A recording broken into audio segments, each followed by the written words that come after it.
All right. Hello, everyone. My name is Sarah Schultz, college and career counselor at Sandburg High School. Thank you so much for listening in to our video today, the financial aid, the process.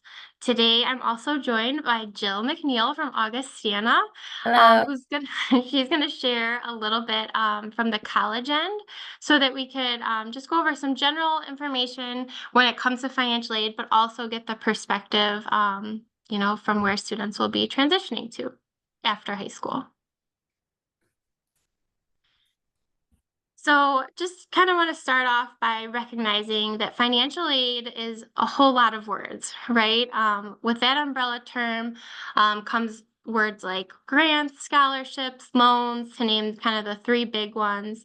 We'll talk a lot in detail about the FAFSA over the next 15 minutes or so, and how that kind of works in terms of, like I mentioned before, the process that financial aid is for senior students. So I want to start off by sort of categorizing financial aid into two sort of buckets. So we have what's called gift aid. So gift aid you will find in the form of grants or scholarships that students will be awarded. And that money is money you don't have to pay back. So grants, I always like to say grants are good and scholarships are super, right? So always to our advantage when we're earning one of those two. And then the other bucket of financial aid we'll refer to as self-help aid, which comes in the form of loans and savings. So that sort of will have to account for the remaining balance that we will pay for our post-secondary planning after grants and scholarships are awarded. So hopefully this kind of helps to visualize a little bit about how you and your student will go about paying for college. So that first bucket we talked about being gift aid, a large sum of that will be in the form of grants. So grants being a sum of money given by the government that is, like I mentioned before, free money that does not need to be paid back. And the only way to know if the student qualifies for any free money in the form of grants is by submitting the FAFSA. So I always tell our seniors, if you remember anything about grants, please remember that it is the only way to know if you qualify for any is by completing that FAFSA that we'll talk about here in a minute. There are two main sources of grants. While there are others, the two main are the Illinois MAP grant that can be utilized at any Illinois school, which is up to about $8,000 for the next school year. And with a federal Pell Grant, students can receive up to about $7,395 as a maximum. Federal Pell Grant can be used across any state because it is the federal grant, so just something to keep in mind. And students may find themselves, receiving a portion of these grants or maybe none at all. And that really does all have to do with the information that is reported on the FAFSA. So the only way to know if we qualify for those grants is by completing the FAFSA. So it is an acronym we hear every day. We hear about it in the news a lot last year, but it is always in the news. Um, and it stands for Free Application for Federal Student Aid. So what the FAFSA is an online application where students will go ahead and create an account like we do for everything. And their parent will also do so. And that is the single way to start the financial aid process. So students will go ahead on the studentaid.gov website and create what's called an FSA ID, which I'll go over in just a minute. And like I mentioned, that is the first way to start the FAFSA process. That first word in the acronym FAFSA is free. So just something to mention that you should never have to pay anyone to complete your FAFSA. There is a lot of assistance available through our ISAC, the Illinois Student Assistance Commission, as well as through myself and the counselors here at Sandburg. And a question that I get asked pretty often is when's the deadline? Like, when is the due date for FAFSA, right? Which is a good question. It's also a very difficult question to answer. And the question is, to get it done as early as you can. And that is because grant money in the form of the federal Pell Grant and the state MAP grant can run out, right? So if you would qualify potentially for one of those grants and you have waited until the last minute to complete the FAFSA form, that money might not be there for you. So that's why we recommend, for that reason, first and foremost, to get the FAFSA completed early on. And then the other reason too is schools might have FAFSA deadlines, right? So on the college end, they might require your FAFSA to be in by a certain time in order to award you the most money. So the FAFSA itself will actually utilize your income and your tax information from the year 2023, which we refer to as prior year, because those are our taxes that are complete at this point in time. So in case you're wondering, that is the information that students will use for both themselves and you as the parent to calculate their need for grant money.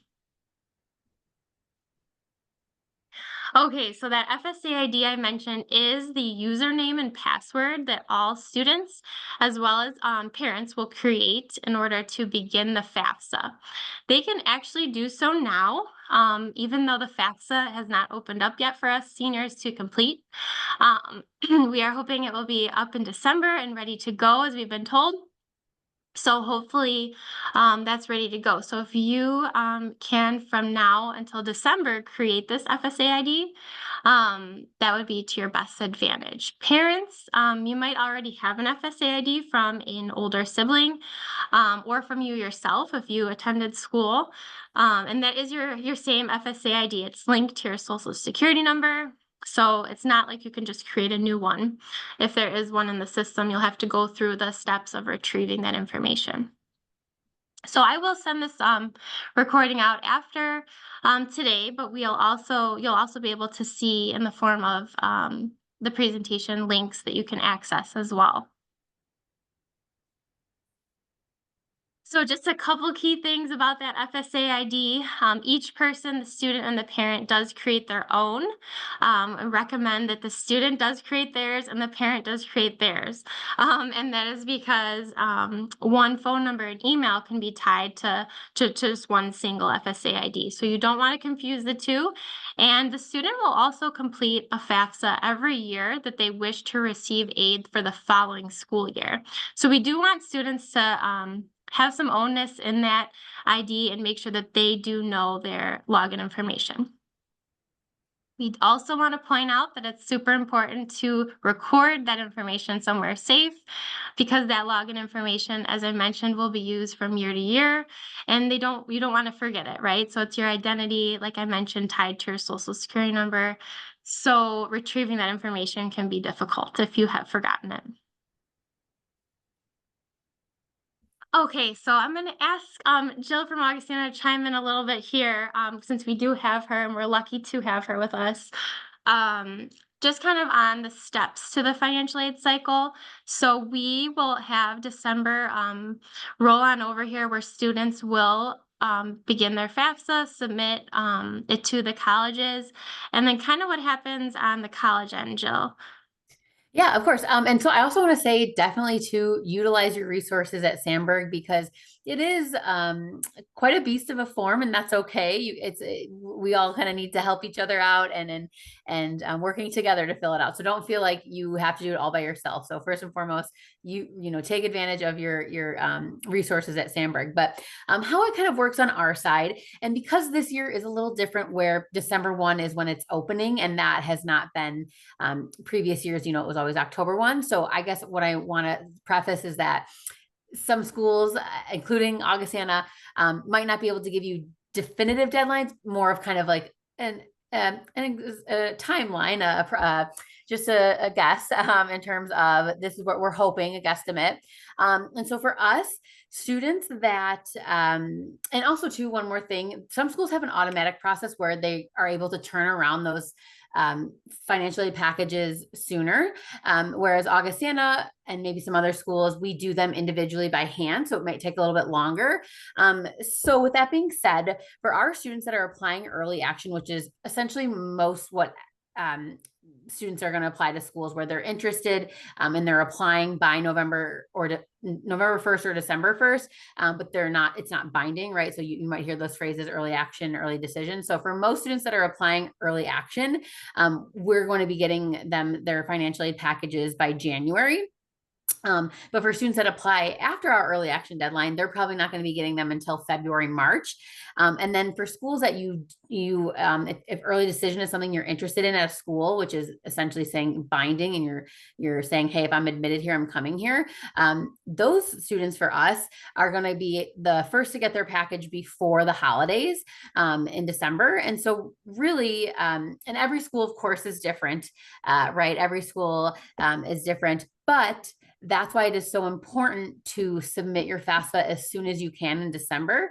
But not only submitting the FAFSA early and putting down the schools, again, it allows 20 slots for students to put in the school, but it's also just as important to apply early to these schools. So making sure you're hitting that November 1st or December 1st deadline, or some schools might be November 15th, because our financial aid counselors, they have to work on the early action students packages first before they can even touch a student's package that applied after November 1st for us. So not only is it important to get in that FAFSA really by the deadline, when it opens up on December 1st, but also applying early. Those are going to be the things that are going to help you get your financial aid package back sooner. And then the sooner you get that package back in the winter, whether it be January, February, then the more time you have as a family to go over all of the packages that you've received to then best make your decision by May 1, which is that national decision day. You might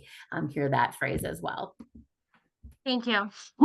So it is a process, right? It's a cycle, and seniors will see this diagram kind of posted on our TVs throughout the school, because it is kind of confusing to understand when to do what, right? So as Jill mentioned, getting that FAFSA in early really does benefit in so many ways. So also, as Jill stated, you can list up to 20 colleges and universities on the FAFSA form. And what that means essentially is they are receiving your financial information. Oftentimes I have seniors that say, well, Ms. Schultz, I didn't apply there yet, and I was waiting to do FAFSA. Think of them as two separate things. You can list a school on your FAFSA, even if you haven't completed that application yet. And it's very important that you do, because we don't want to wait for one or the other. And that is, like I said, up to 20 schools. So hopefully, if they have an application on file for you and a FAFSA, then they do assume that maybe you want to come to their school. So they'll go ahead and send you a financial aid award letter.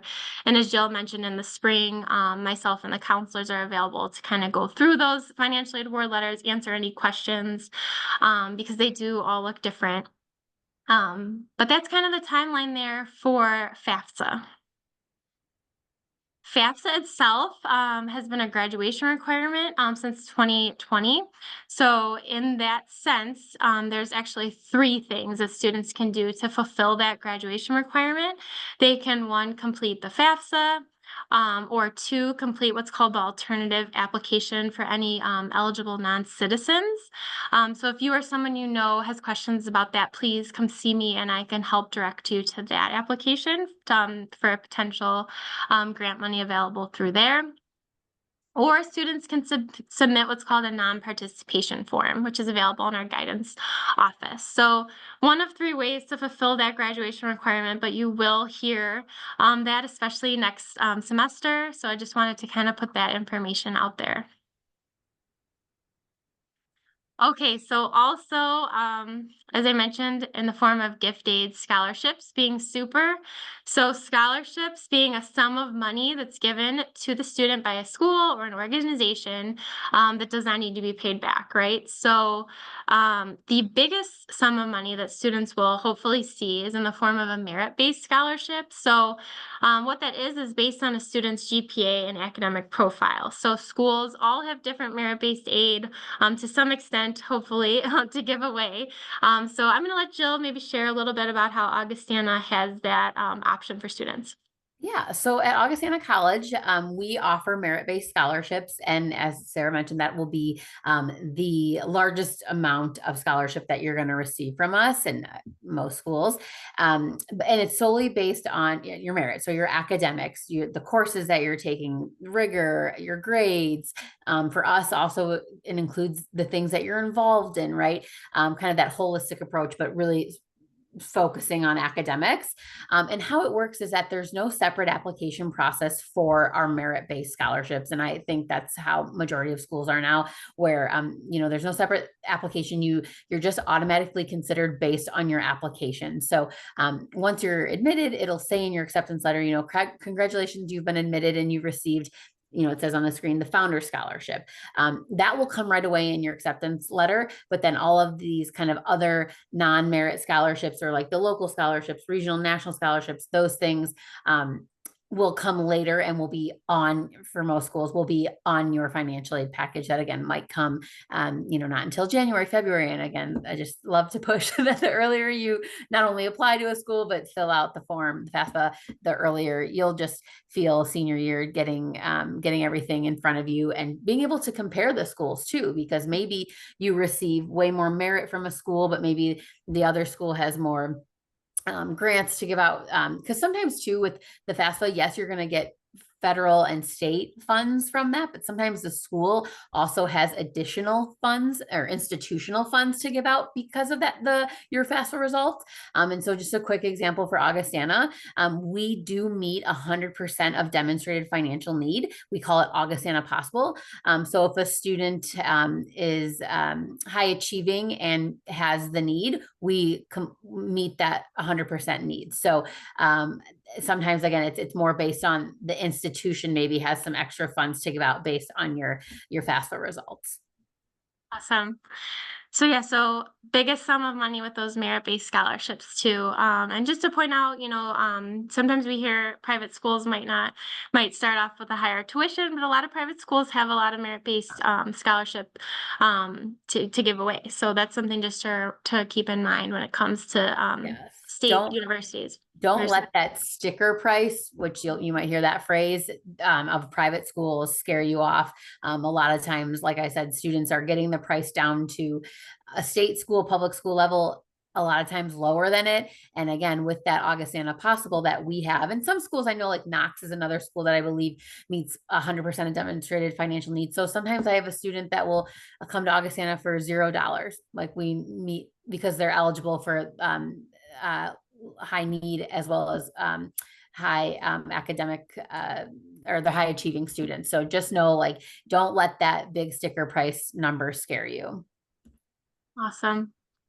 And then, local scholarships, you'll see a couple dollar signs there, as well as regional and national with the one, because it might kind of be tiered in how much you'll get. So we always encourage students to do our Sandberg senior scholarship that'll come out in February. So more information on that next semester. But those scholarships go just solely to Sandberg seniors. So those are ones you really want to apply for, as well as that link that's posted here to our regional, so maybe Illinois, maybe Cook County scholarships, as well as national search engines like Going Merry, scholarships.com, where you can kind of create an account and fill out some of those national scholarships there.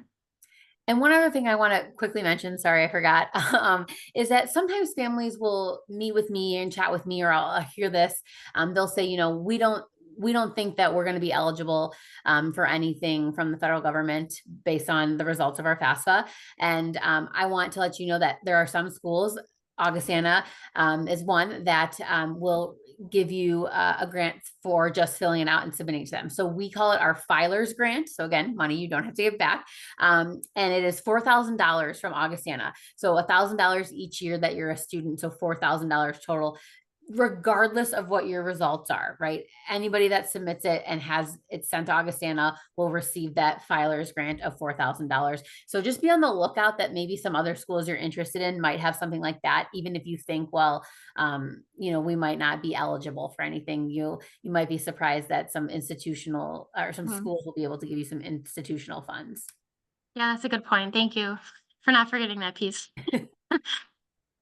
Okay, so then we're gonna kind of cross over to that other bucket in the form of self-help aid. So those loans and savings, right? So loans being a sum of money that's borrowed, and therefore does need to be paid back with interest. So just kind of have this chart here from the Federal Student Aid website that lists when you do submit a FAFSA, you automatically are qualifying yourself to take out a federal student loan. And those loans, if you do have to take out a loan for school, are what's considered a better loan, right? And that is because they do have a lower interest rate. Those interest rates are regulated by the federal government. So, like I said, if you or your student do need to take out a loan, that's the way to go. And also, the only way to qualify for those is by submitting the FAFSA. So different types of loans, just a few things to point out. Something that does, I think, surprise some families is as a freshman, entering into college, the maximum that they can take out through the federal student loan program is $5,500. It's kind of broken out up into two different types: subsidized and unsubsidized loans. So if a student is kind of faced with only needing to take out $2,000, for example, their best interest would be to take out that subsidized loan before taking out any unsubsidized loans. And that's because through the subsidized loan program, there's no interest that accrues while a student is in school. So that's of benefit to the student. Um, but if there is remaining balance, the family does need to cover the Parent Plus option is loan option is available, and it does vary by school and varies with the whatever need is left over. So just kind of have to look over those financial aid award letters to see if parents are interested in that option as well. And then that does, for the student loan, it does increase as students do complete their freshman to sophomore year, sophomore to junior year. More loan amount is available to them, but it is something that I think surprises families sometimes when they see that maximum of $5,500. So just a couple of things to kind of discuss as a family that I've found have been helpful. Some of these terms and understanding what you as a family really feel comfortable with in terms of student taking out a loan, if savings are available. Who's responsible for paying loans back, pursuing certain majors, like I've kind of mentioned here.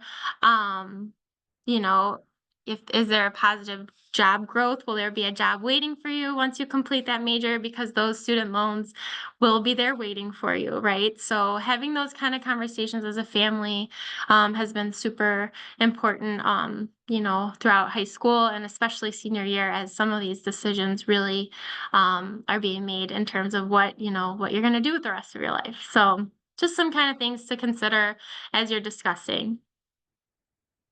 And then just a couple of things to point out. There are certain factors that just, they do contribute to the higher cost of attendance for school. So, if you do decide to go to an out of state school that is a state school, in fact, and you are an Illinois resident, you do end up paying sometimes three, I've actually seen sometimes four times the price that a resident of that state would pay. So, something just to think about. Also traveling home during breaks. So if colleges are not open during Christmas break, there is a cost associated with getting your student home for the holidays. As we mentioned before, not qualifying potentially for any merit-based scholarships. So, hopefully you and your student will qualify for that. But if for some reason there wasn't any merit-based aid awarded, that could increase your cost of attendance, as well as potentially not qualifying for any grant money from the FAFSA. So just different factors here. And then one other I'd like to mention, just sometimes students that have postgraduate work in mind, do have law school in the future, potentially want to go to physical therapy school. They want to go to medical school. They have a long journey ahead of them, right? So keeping those educational goals in mind and being smart about the money that you will have to take out is something to talk about for sure. And then this kind of magic formula here, just to wrap up, when you do consider the tuition for a school and including their room and board if you're living on campus, which is also a contributing factor to increasing costs, right? Living on campus versus commuting. And then from that amount, you're gonna go ahead and subtract any scholarships that were awarded, any grant money that was awarded to you from FAFSA. And then that remaining balance, is kind of a combination of the two, maybe one or the other, saving and loans, just kind of dependent on your situation at the moment. And just some things to kind of stay tuned for. Uh, we went over the FAFSA process, and when it does open in December, hopefully you have created that FSA ID and you're ready to go and submit that FAFSA form, so that you're one of the first, to be filed. You can go ahead and get your financial aid offers earlier next semester and really feel at ease with being able to make, a good decision based off the information in front of you. Our College and Career Center will be offering some FAFSA workshops in January. So families, especially maybe for any of our students that are first generation students, maybe if parents haven't really been through this process yet, we more than welcome you to come on in and we will go ahead and sit next to you and make sure, your questions are answered and that FAFSA form is submitted. So if you'd like to sign up for that, more information will be coming to you to sign up and just my contact information. So if you do have any questions or want to schedule an individual appointment with your student and I to go over anything, definitely here for not only our senior students, but for families, because in so many ways it is a family decision. And there's a lot of factors that go into it, right? So hopefully this presentation kind of went over a lot of general information, but I do kind of expect and hope you have more questions, so please reach out with anything at all. So Jill, thank you so much for joining us on the college end. Thank you. I want one last thing I want to Oh say. yeah. Of course, the resources at Sandberg, wonderful, but also make sure that you're reaching out to the colleges, reaching out to the admission counselors, the financial aid counselors. That's what we're here to do. We're here to help you. So don't be afraid to reach out to us, because we want to make sure that your post-secondary experiences is a financial fit for you as well. That's important. Just the same way as the school needs to be a good academic fit for you and a good social fit, it needs to be a good financial fit. So, we are here to help, especially come January, February, March. A big part of my job is to meet one-on-one with families and go over their financial aid packages. So don't hesitate to reach out to schools. Thank you. Appreciate you so much. Um, Thank you, families. You guys take care.